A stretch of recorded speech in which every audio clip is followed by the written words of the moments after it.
it's not then about the story of your life, but particularly about the paradox and the mystery of finding blessings amidst the struggles and the frustrations of life. And that kind of brings me to a second question on how you chose to pack this, to bring it all together. It is a question about the genre of the book. It's a book to dwell in, to read slowly, in relays as it were.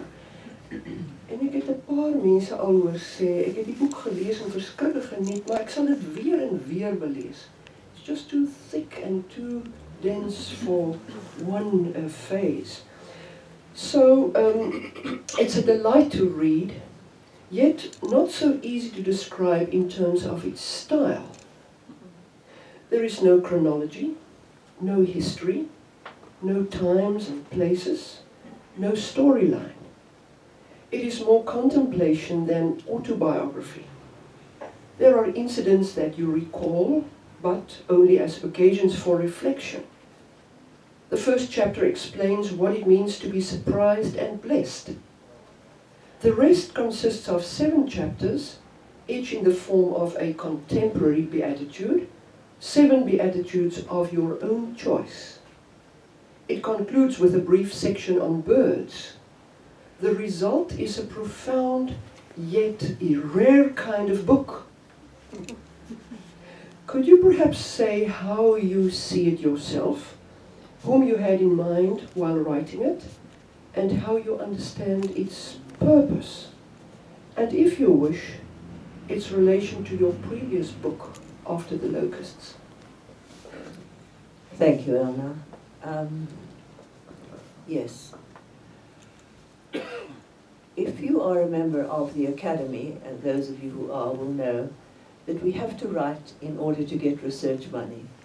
So we become quite adept at writing articles and books and things that are read within the inner circle of our subjects.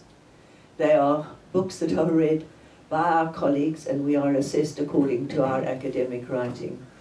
And it's a kind of game that we all learn to play, and I don't think any academic here all academics here will know exactly what I'm talking about. But I have played that game, but I didn't want to write that kind of book.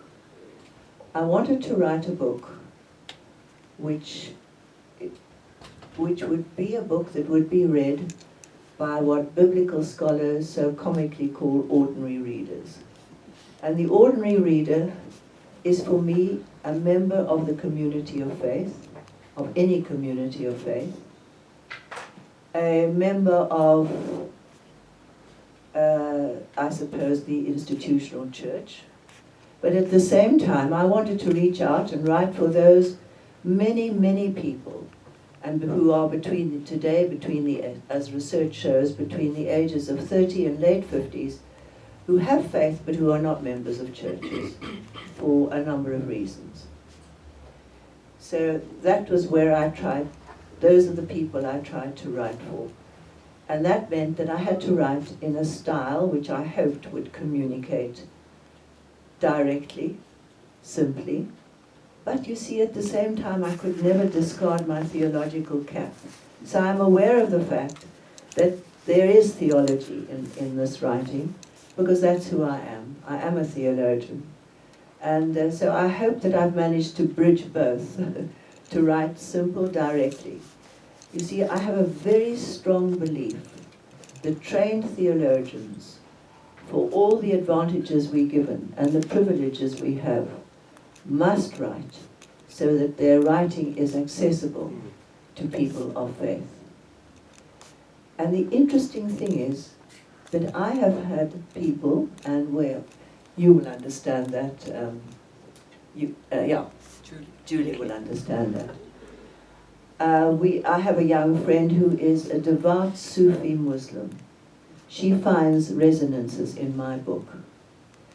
I have another friend who is a very devout Jew, and he has read it, and he finds resonances in it. And I think the common ground in it all has to do with spirituality, with whom we are before God and who God is for us. Now to get down to the book. Verskoon my, maar ek praat maar vreeslik baie in Engels, omdat ek 'n boek in Engels geskryf het. Ek dink in Engels, ek bid in Engels, maar ek sal probeer oorslaan en julle moet asseblief vry wees om in enige taal vir my vrae te vra. I sat down and thought, what does it feel to be blessed?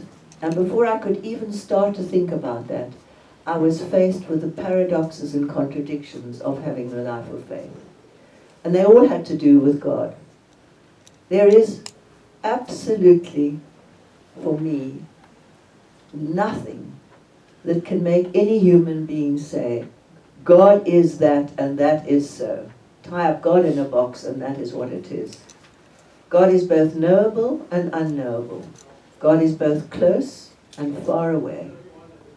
Dietrich Bonhoeffer, the great German theologian who was killed by the Nazis just before the end of the war, said, God is the great beyond in the midst of us.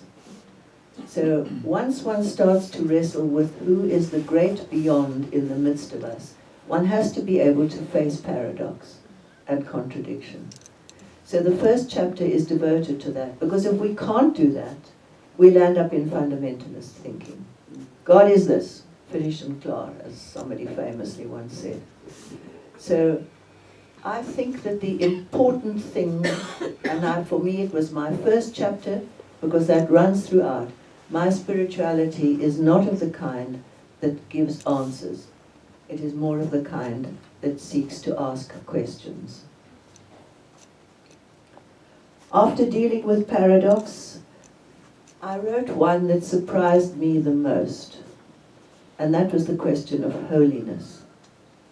Now, if somebody said to me, Denise, you are holy, I would have felt embarrassed and laughed and joked about it. But when I start to think about it, it is true. We are all recipients of holiness. There is holiness in all of us. And the great call is to live that holiness.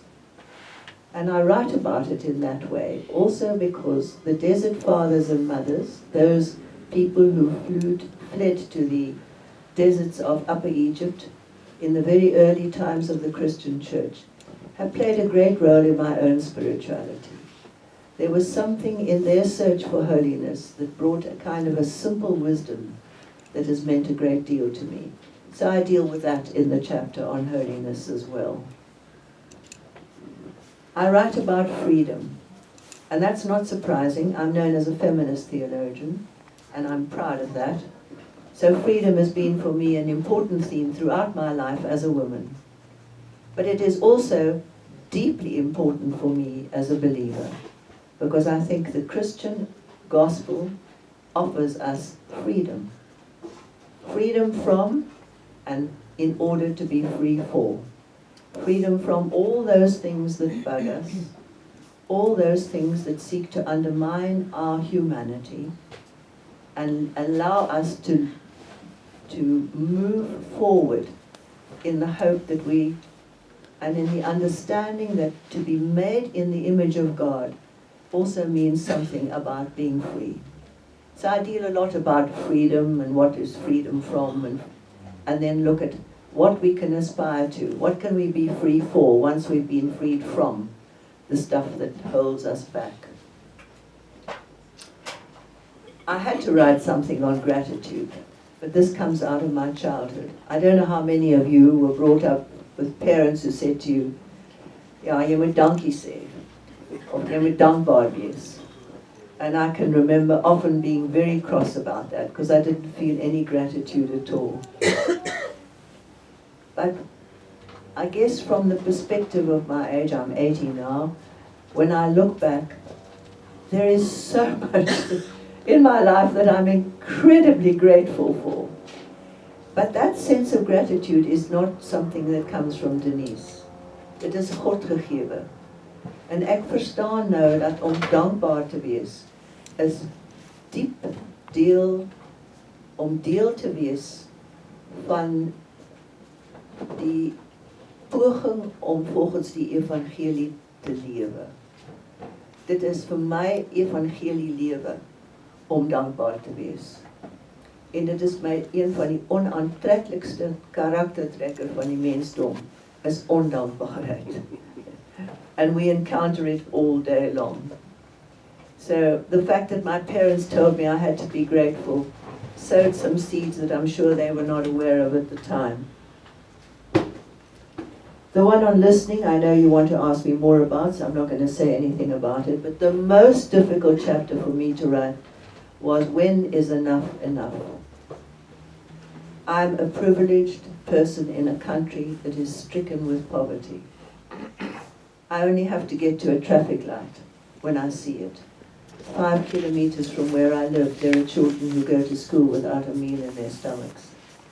And how do I live with the fact that I'm a have in a country of have-nots? Now, I'm no economist. I never studied economics.